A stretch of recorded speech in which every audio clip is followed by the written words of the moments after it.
नमस्कार, मैं रिया और आप देख रहे हैं डॉक्टर साहिब। आज हम बात करने वाले हैं कि बिहार में किस तरीके से नवजात बच्चों की जो मृत्यु दर है वो बढ़ रही है और इसको डॉक्टर किस हिसाब से लेते हैं, किस नज़रिए से लेते हैं, इस विषय में हम पूरी जानकारी लेने वाले हैं। और इस विषय में हमारे साथ जानकारी साझा करने के लिए मौजूद है बिहार के जाने माने नवजात शिशु रोग विशेषज्ञ डॉक्टर श्रवण कुमार। डॉक्टर साहब, बहुत बहुत स्वागत है आपका हमारे चैनल में। नमस्कार। सर, बिहार में ही बात कर ले अगर, तो बहुत ज़्यादा नवजात शिशुओं की मृत्यु दर बढ़ती जा रही है। तो ऐसे में लोग किस तरीके से देख सकते हैं, आप किस नज़रिए से देखते हैं?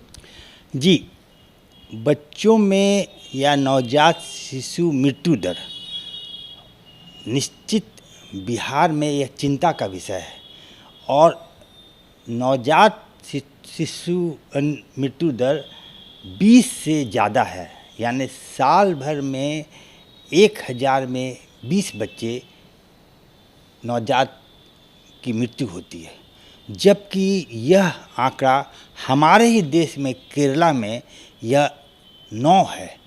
तो निश्चित ही हमें सोचने की बात है। और हम लोग का मिलेनियम डेवलपमेंट गोल, जो अब स्ट्रेटेजिक मिलेनियम डेवलपमेंट गोल हो गया, स्ट्रेटेजिक डेवलपमेंट गोल हो गया, उसमें भी हम लोग को पूरी दुनिया में 1 डिजिट से कम न्यूनेटल मृत्यु दर लानी है। और आपको जान करके आश्चर्य होगा कि बिहार में यह बहुत ही आसानी से हो सकता है। बिहार में आपको जानकर आश्चर्य होगा, बिहार देश का सबसे यंग स्टेट है। यानी बिहार में 57% पॉपुलेशन 25 वर्ष से कम है। तो इस स्थिति से अगर बिहार अगर बढ़ता है तो देश बढ़ता है, देश बढ़ता है तो दुनिया बढ़ता है। यानी बिहार की महत्व बहुत ज़्यादा है। और हम लोगों को और पूरे भारत में गवर्नमेंट और राज्य सरकार को जब तक नवजात मृत्यु दर नहीं कम करेंगे तब तक देश का विकास नहीं होगा और बच्चे की भविष्य ठीक नहीं रहेगी। तो इसलिए मेरा यह कहना है कि बच्चे के और विकास के लिए, अगर बच्चा जैसे नवजात शिशु एक बिगिनिंग नहीं है, यह फ्यूचर है। यानी बच्चा का अगर नवजात शिशु को हम लोग पूरी तरह से इंटैक्ट सर्वाइवल, यानी बच्चा का जैसे कि नवजात मृत्यु दर ही केवल इम्पोर्टेंट नहीं है, यानी बच्चा बचे तो पूरी तरह से स्वस्थ बने। अगर बच्चे को बच करके उसका मानसिक शारीरिक विकलांगता रहती है तो बच्चे का बचना से क्या फ़ायदा। इसलिए मेरा यह है कि नवजात शिशुओं की अगर पूरी तरह से न्यूनेटल केयर बढ़िया हो तभी ठीक है। केवल बचना मेरी समझ से अच्छी नहीं है। इसलिए intact survival a better future, यह हम लोगों का अभी कॉन्फ्रेंस जो हुआ है उसमें, स्टेट कॉन्फ्रेंस में बिहार नियोकॉन में हम लोगों ने यह एक स्लोगन दिया है कि intact survival is more important. तो इस तरह मेरा कहना है कि नवजात शिशुओं को पूरी तरह से अच्छी तरह से देखभाल ही पूरे विश्व की और भारत की और बिहार की भविष्य इसी में है। सर, तो जैसे कि आपने बताया कि देखभाल करना बहुत ज़रूरी है, तो देखा जाए तो इसको किस तरीके से रोका जा सकता है? अगर माँ की भूमिका बताएं तो माँ इसमें क्या कर सकती है, किस तरीके से रोक सकती है?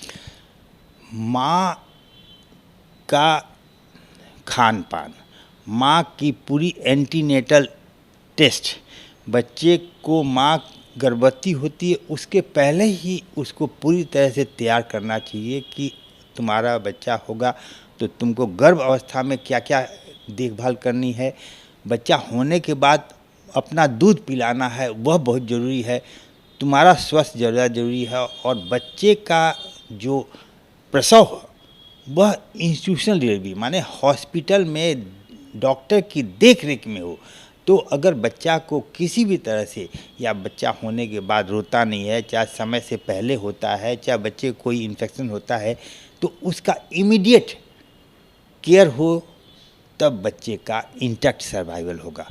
इसलिए मेरा यही कहना है कि बच्चे को अगर जन्म के पहले से, जन्म के बाद और पूरी तरह से, ये क्या जन्म के ये होता है 1000 डे होता है, 1000 डे बहुत इम्पोर्टेंट होता है। बच्चे की माँ के कंसेप्शन से 2 साल तक के अवधि को 1000 डे बोलते हैं। उस 1000 डे में अगर जो भी अगर कुछ कमी होती है तो बच्चे के भविष्य के लिए बहुत घातक है। बच्चे के भविष्य के लिए ही नहीं, हमारे देश के लिए भी घातक है, हमारे देश के लिए भविष्य के लिए घातक है। क्योंकि जब तक नवजात शिशु का पूरी तरह से सक्षम नहीं रहेंगे तो देश का विकास भी नहीं हो पाएगा। तो डॉक्टर साहब, जो आपने बताया कि देश के विकास के लिए और माँ को बहुत ज़रूरी है कि इस बात का देखभाल करे। अगर बच्चा जन्म लेता है तो उस दरमियान किसी तरह के कोई सिम्टम्स दिखाई देते हैं? जी, जन्म के बाद तुरंत है ना, कभी कभी जैसे बच्चा होने के बाद रोया नहीं, बच्चा अगर कोई कंजेनिटल डिफेक्ट है, ये तो सब दिखाई पड़ते हैं। लेकिन कभी कभी होता है क्या है कि हम लोगों को जन्म के समय बच्चा ठीक ठीक दिखाई पड़ता है, लेकिन ऑल ऑफ अ सडन 2 दिन के बाद बच्चे को 2-3 दिन के बाद कोई गंभीर बीमारी हो जाती है।